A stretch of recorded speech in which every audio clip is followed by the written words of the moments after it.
Pak sekarang ini. Ikat. Kapolri. Liu Ji. Madu Liu Ji.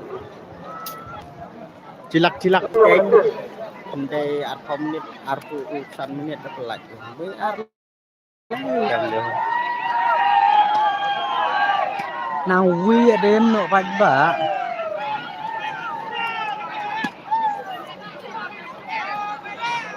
Mau nastas ambil besar ya sering urut.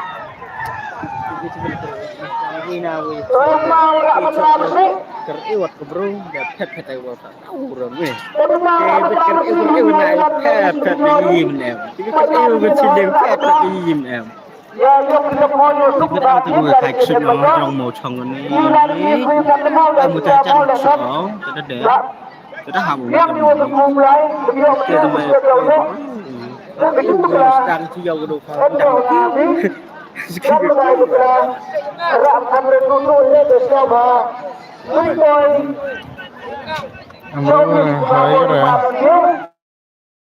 Hai